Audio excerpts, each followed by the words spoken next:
साईं की बात। बच्चे, तुम्हारी तरफ से लाख मन्नतें मांगे जाने पर भी ना तुम्हें कोई जवाब नहीं मिल रहा था। वो इसलिए ना कि तुम अपनी मन्नत को, अपनी बातों को, अपनी इच्छाओं को सिर्फ मेरे आगे रखते थे, सिर्फ मुझसे कहते थे, लेकिन तुम्हारा विश्वास नहीं था मुझ पर। लेकिन जिस दिन से तुमने अपना विश्वास मुझ पर दृढ़ होना शुरू कर दिया, तुम्हारा विश्वास मुझ पर दृढ़ होना शुरू हो गया ना, तुम्हारा भरोसा मुझ पर होना शुरू हो गया, जिस दिन से सब कुछ तुमने मुझ पर समर्पित कर दिया, जिस दिन से सब कुछ तुम्हारा मेरा हो गया ना, उस दिन से तुम्हें जवाब मिलना शुरू हो गया। क्योंकि क्या है ना, तुम पहले चीज़ों में भटक रहे थे, उलझ रहे थे, तुम्हें समझ में नहीं आ रहा था तुम क्या चाह रहे हो ना, अपने मन से, अपने दिल से तुम्हें ये खुद भी नहीं मालूम था। बस तुम कहते थे मुझसे। सिर्फ कहने से कुछ नहीं होता मेरे बच्चे, दिल में विश्वास होना बहुत ज़रूरी होता है, तुम्हारे अंदर विश्वास होना बहुत ज़रूरी होता है कि जो तुम कह रहे हो ना वो तुम्हारा साईं सुन रहा है। तुम ना उलझते थे, किसी ने तुमसे कह दिया तो तुमने वो कर लिया, ऐसा नहीं होता ना। विश्वास एक बहुत बड़ी चीज़ है। एक वो पल भी था जब तुम मुझ पर विश्वास नहीं करते थे, लेकिन आज ये पल भी है कि तुम मुझ पर बहुत भरोसा करते हो, विश्वास करते हो, वो भी दृढ़ विश्वास। और तुम्हारा इतना पक्का विश्वास है ना कि जिस इंसान के द्वारा तुम्हारे अंदर विश्वास उत्पन्न हुआ है ना, आज उससे भी ज़्यादा विश्वास तुम मुझ पर करते हो, उससे भी ज़्यादा भक्ति तुम्हारी है। बल्कि तुम्हें बहुत कम समय हुआ है जिस इंसान के द्वारा तुम जुड़े हो ना मुझसे, बल्कि उस इंसान को जुड़े हुए मुझसे काफ़ी साल हो गए। लेकिन तुम सिर्फ कुछ ही दिनों में, कुछ ही महीनों के अंदर तुम मेरे बहुत प्रिय और मेरे बहुत खास बच्चे बन गए। जानते हो क्यों? क्योंकि कहीं ना कहीं उसके मन में शक है, और शक रहता है कभी ना कभी। लेकिन तुम कम ही समय में मुझ पर इतना विश्वास करने लग गए, मुझ पर समर्पित हो गए, तो फिर कैसे ना मैं तुम्हें जवाब दे दूँ? हाँ, कैसे ना मैं तुम्हें जवाब दूँ मेरे बच्चे। और जब से तुमने मुझ पर विश्वास करना, भरोसा करना शुरू कर दिया ना, तब से, उसी पल से तुम्हें मैंने उत्तर देना शुरू कर दिया, और तुम्हारी सारी परेशानियों को मैंने सामना करना शुरू कर दिया। अब तुम्हारी सारी परेशानियां मेरी परेशानियां हैं, तुम बिल्कुल चिंता मत करो। और सुनो, तुम्हारे सिर में बहुत दर्द है ना, कुछ दिनों से तुम्हारे सिर का दर्द नहीं जा रहा, तो एक बार मेरी बात मानो, एक बार नज़र उतरवा लो, एक बार। क्योंकि क्या है ना मेरे बच्चे, दुनिया जो है ना वो दूसरों को खुश नहीं देख सकती। तुम चाहते ना उनकी नज़रों के शिकार हो जाते हो। और एक बात और, तुम ना कभी भी किसी को अपना वेतन मत बताया करो। वेतन बताने से ना तुम लोगों की नज़रों में आ जाते हो। मानता हूँ कि तुम इतना नहीं कर पाते हो जितना होना चाहिए, जितनी ज़रूरत है, लेकिन सामने वाले को लगता है कि पता नहीं तुम कितना क्या कर रहे हो। लेकिन तुम जितना भी कर रहे हो ना, उससे भी बचकर रहो, क्योंकि उन लोगों की नज़रें ना तुम्हारे लिए बिल्कुल भी ठीक नहीं है, बिल्कुल ठीक नहीं। और सुनो, जिस दिन तुम्हारा जन्मदिन आए ना मेरे बच्चे, मैं तुम्हें आदेश देता हूँ कि जिस दिन भी तुम्हें कोई अच्छा दिन लगे ना, या तुम्हारे घर में कोई खास दिन हो ना, उस दिन तुम ना एक काम करना, उस दिन तुम अन्नदान करवाना, मेरे उन बच्चे को खाना खिलाना जो भूखे हैं। तुम ना पार्टी कर कर, जश्न कर कर, लोगों को बुलाकर खिलाकर कुछ हासिल नहीं कर पाओगे। वो बस चंद पल की कुछ खुशी होगी जो तुम कुछ लोगों के साथ में बांट पाओगे, बस इतना ही। लेकिन अगर तुमने वही खाना मेरे उन बच्चों को दिया ना जो ज़रूरतमंद है, जो भूखे हैं, तो उनकी दुआएं, उनका आशीर्वाद तुम्हारे भविष्य में तुम्हारे काम आएगा। तुम सोच नहीं सकते कि वो कहाँ कहाँ काम आएगा, किस तरीके से काम आएगा। क्योंकि जो हमारे कर्म होते हैं ना मेरे बच्चे, उससे आगे चलकर ना भविष्य में बहुत तरह की परेशानियां आती हैं। लेकिन बस यही आशीर्वाद होते हैं, कुछ ऐसे आशीर्वाद, कुछ ऐसी दुआएं जो हमें आगे से कुछ संकटों से, कुछ परेशानियों से बचाती हैं। तो तुम अब देख लो कि तुम्हें चंद समय की खुशी चाहिए या फिर जिंदगी भर का दुआएं और आशीर्वाद, कि तुम चुनो। ये मैंने तुम्हारे आगे रख दिया है।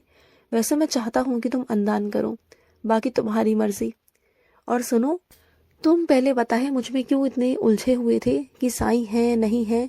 क्योंकि तुम परेशान थे, तुम चिंता में थे, तुम चिंता में इतने घुले हुए थे ना कि तुम समझ नहीं पा रहे थे। परेशान तुम इतने थे कि तुम समझ बिल्कुल नहीं पा रहे थे। इतने भटक गए थे तुम चीज़ों से ना, और डगमगाने लगे थे। शक तुम्हें होता था कि पता नहीं दुनिया में भगवान है नहीं है। लेकिन बात क्या है ना, सब कुछ निर्भर करता है मेरे बच्चे के विश्वास पर। अगर मेरा बच्चा चाहे ना मुझ पर विश्वास दिखाए तो साक्षात दर्शन देने आता हूँ। आज भी इस कलयुग में भी मैं आज भी हूँ। अगर मेरा बच्चा चाहे ना तो मेरे दर्शन पा सकता है, लेकिन सिर्फ एक ही शर्त पर कि उसका विश्वास मुझ पर दृढ़ होना चाहिए और कहीं भटकना नहीं चाहिए। चाहे कोई कुछ भी कर ले, कैसा भी कर लेना, तो वो भटकना नहीं चाहिए। और सुनो, तुम ना बहुत छोटे छोटे घर के कामों को भूल जाते हो मेरे बच्चे, हर रोज़ भूल रहे हो।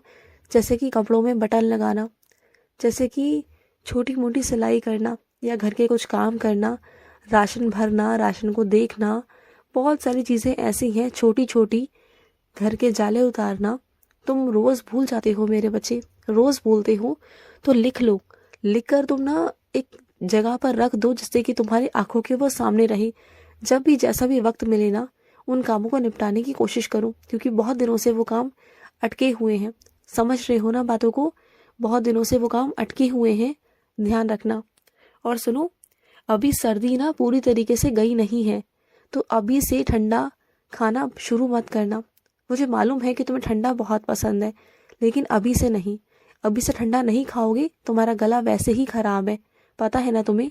और सुनो, कभी भी ना अपने अंदर बदले की भावना मत लाना, क्योंकि मैं जानता हूँ मेरे बच्चे, तुम ना बदले की भावना के बारे में सोचते ज़रूर हो, लेकिन तुम कभी किसी का बुरा नहीं कर सकते। तुम कभी किसी कमज़ोर पर हावी नहीं हो सकते, क्योंकि तुम खुद परेशान होते हो। और अगर मैंने ऐसा कर भी दिया ना तुम्हारी सुनकर, तो तुम देखना, सबसे पहले तुम ही इंसान होगे जो परेशान हो जाओगे और खुद कहोगे कि साईं रोक दो, बस बहुत हुआ। तो फिर जो चीज़ तुम नहीं कर सकते हो तो उसके बारे में सोचना भी क्यों है। ये बदले की भावना ना मन में मत लाओ, क्योंकि तुम ऐसे हो ही नहीं। तुम्हारी नीयत बहुत साफ है, तुम्हारा मन बहुत साफ है। तुम कभी किसी के साथ बुरा कर ही नहीं सकते, किसी का बुरा होने दे ही नहीं सकते। सिर्फ सोचते हो, वो भी पता है क्यों सोचते हो? गुस्से में आकर।